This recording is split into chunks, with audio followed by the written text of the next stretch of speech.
अखंडमंडलाकारं व्याप्तं येन चराचरं तत्पदं दर्शितं येन तस्मै श्रीगुरुवे नमः। अज्ञानान्धस्य लोकस्य ज्ञानाञ्जनशलाकया चक्षुरुन्मीलितं येन तस्मै श्रीगुरुवे नमः। अध्यात्म विश्व विज्ञान यूट्यूब चैनल पर अज्ञान से ज्ञान में पलक झपकते ही पहुंचा देने वाले और सत्य का साक्षात्कार करा देने वाले सद्गुरु भगवान का वंदन साष्टांग दंडवत करते हुए आइए अपने मित्रों को उस दिशा में ले चलते हैं जिस दिशा में पाश्चात्य जगत ने भारतीय तत्वज्ञान को एक अंधविश्वास अंधानुकरण का पुलिंदा सिद्ध किया है। लेकिन वास्तव में देखा जाए तो भारतीय तत्वज्ञान, भारतीय अध्यात्म शास्त्र ये अनुभव पर आधारित है और प्रत्येक घटना का सूक्ष्म निरीक्षण विश्लेषण करना ही भारतीय तत्वज्ञान की महत्वपूर्ण कृति है, कार्य है। इस दिशा में जब हम देखते हैं तो लोग कहते हैं कि 33 करोड़ देवी देवताएं हैं, 33 करोड़ देवी देवताएं हैं, तो फिर वो रहती कहाँ है और फिर उनका व्यवहार क्या है, वो क्या करती है। लेकिन कोटि और करोड़ इसमें क्या अंतर है ये ध्यान में न लेते हुए हम मूर्ख इस प्रकार की अनर्गल बातों को जानकर ये अंत में निष्कर्ष निकालते हैं कि केवल अंधश्रद्धा और अंधविश्वास का नाम ही भारतीय तत्वचिंतन है। वस्तुतः ऐसा नहीं है। जितने ज़्यादा हम खोज करेंगे, जितना किसी घटना का विश्लेषण करेंगे, उतना उस घटना के अत्यंत सूक्ष्म तत्वों को हम जान पाते हैं। इसी दिशा में श्रीमद् भगवद गीता के 11वें अध्याय के 4 से 8 श्लोक तक आए हुए कुछ मुद्दों का निराकरण इस अंक में करने का हम प्रयास करेंगे। भगवान श्री कृष्ण जी कहते हैं कि तुम दिव्य दृष्टि को धारण करके इस विश्व की ओर देखो, तुम्हें सब कुछ दिखेगा। जो अब तक तुमने नहीं देखा है वो भी तुमको दिखेगा, तुम देखो। दिव्य दृष्टि क्या है इसके विषय में हम विस्तार से इसके पूर्व चर्चा कर चुके हैं। दिव्य दृष्टि है देखने का दृष्टिकोण। जब तक हम किसी भी वस्तु को समग्र रूप में नहीं देखते तब तक उसकी छोटी छोटी बातों पर हम अपना यानी निरीक्षण नहीं कर सकते और अपना निष्कर्ष भी प्रस्तुत नहीं कर पाते। और इसीलिए भगवान श्री कृष्ण जी कहते हैं कि पश्चादित्यान वसुन रुद्रान अश्विनौ मरुतस्तथा बहुन्यदृष्टपूर्वाणि पश्चाश्चर्याणि भारत इहेकस्थं जगत्कृतस्नं पश्चादत् सचराचरं मम देहे गुडाकेश यच्चान्यत् द्रष्टुमिच्छसि न तु मां शक्यसे द्रष्टुमनेनैव स्वचक्षुषा दिव्यं ददामि ते चक्षुः पश्य मे योगमैश्वरम्। इसमें जो कहा गया है कि आदित्य, वसु, रुद्र, अश्विन, मरुत, इस प्रकार जो शब्द आए हैं इसका वास्तविक अर्थ क्या है और इसको किस प्रकार जाना जाएगा, इस विषय में आइए देखें। कहते हैं कि हे भारत, 12 आदित्य है, यानी 12 राशियों को दिशा देने वाले 12 आदित्य है। 12 राशियां कैसे बनती है? राशि का अर्थ होता है परिभ्रमण गति में आने वाले पड़ाव, इसे राशियां कहते हैं। राशियां 12 है, हम सब जानते हैं। और इन 12 राशियों में परिभ्रमण करने के समय जो स्टॉपेज आते हैं, जो एक एक बिंदु आता है, उसे आदित्य कहते हैं। 12 आदित्य 12 राशियों के होते हैं।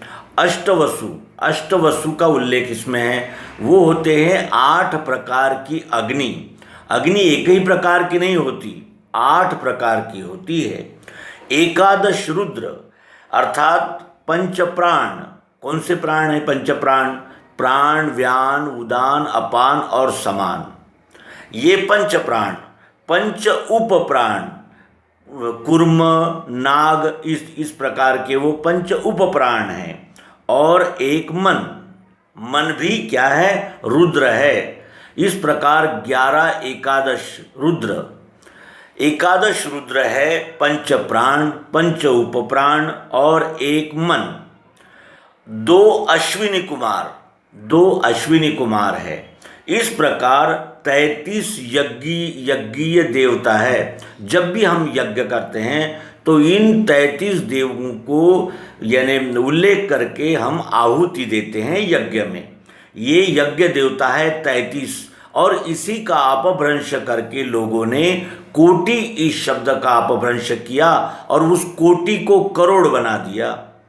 ये 33 है, 33 प्रकार होते हैं, प्रकार को कोटि कहते हैं, और हमने उसका अपलाप करके उसको करोड़ बना दिया है। और वो 33 करोड़ देवता ये कहते ही फिर उसमें अंधश्रद्धा, अंधविश्वास और अनेक प्रकार की रोचक भयानक कल्पनाएं निर्माण होती है। वस्तुतः ये यज्ञीय देवता है। यज्ञ में आहुति देने के लिए ये जो यानी 12 आदित्य, 12 राशियों के, अष्टवसु अर्थात 8 प्रकार के अग्नि, एकादश रुद्र अर्थात 11 रुद्र है। ये कौन से? पंच प्राण, पंच उप प्राण और एक मन। ये एकादश यानी 11 रुद्र है। 2 अश्विनी कुमार। इस प्रकार अगर हमने इसकी संख्या का जोड़ किया तो क्या होगा? 12 आदित्य और 8 वसु, 12 और 8 20। एकादश रुद्र यानी 11, 20 और 11 31 और 2 अश्विनी कुमार। इस प्रकार के 33 प्रकार की देवताएं होती है जो यज्ञ के आहुति के समय हम इनको यानी अर्घ्य देते हैं, जिसे कहते हैं समिधा अर्पण करते हैं। उसके अनंतर है 49 मरुदगण। मरु कहते हैं वायु को। मरुदगण 49 होते हैं, यानी वायु के प्रकार 49 है। हमको तो केवल एक ही वायु का पता है, पाश्चात्य जगत को एक ही वायु का प्रकार पता है, जिसे एयर कहते हैं, हवा। लेकिन जब हम उसका सूक्ष्म विश्लेषण करते हैं तब हमें ध्यान में आता है कि प्राण, व्यान, अपान, उदान और समान ये ही वायु के 5 प्रकार है जो हमारे शरीर में कार्यरत रहते हैं। यही वो 5 प्रकार है। और जब हम इन 5 प्रकारों का भी विश्लेषण करते हैं तो हमें 49 प्रकार 49 टाइप्स इस वायु के प्राप्त होते हैं। और इस प्रकार ये तुम्हें कब दिखता है? जब तुम न तुम माम शक्य से द्रष्टु मनेन स्वचक्षुषा दिव्यम ददामि ते चक्षु पश्य मे योगमेश्वरम। तुम इन आँखों से इनको नहीं देख सकते, क्योंकि ये आँखें व्यष्टि आँखें हैं। ये केवल बाह्य यानी जो दिख रहा है उसका अनुभव ले पाती है। लेकिन जब तुम दिव्य चक्षु को प्राप्त करते हो, सद्गुरु युक्ति को प्राप्त करते हो, तब तुम्हें इस प्रकार दिखने लगता है। और हम भी देखते हैं कि जब अपनी खुली आँखों से देखते हैं तो क्या हमें प्राण, व्यान, अपान, उदान, समान इनका कोई बोध होता है? लेकिन जब हम दिव्य दृष्टि को प्राप्त करके अपने ही शरीर की ओर देखते हैं तो पता चलता है कि ये पृथ्वी, जल, अग्नि, वायु, आकाश, इनसे ही 25 का निर्माण हुआ है, जो पंचीकरण कहा जाता है। तो इसलिए भगवान श्री कृष्ण जी कहते हैं कि तुम अपनी आँखों से इस यानी सूक्ष्म ढंग से नहीं देख सकते। तुम दिव्य चक्षु को, मैं तुम्हें दिव्य चक्षु देता हूँ, जिससे तुम्हारी दृष्टि दिव्य हो जाएगी और फिर तुम्हें इस विश्वरूप परमात्मा का योग और ऐश्वर्य दिख जाएगा।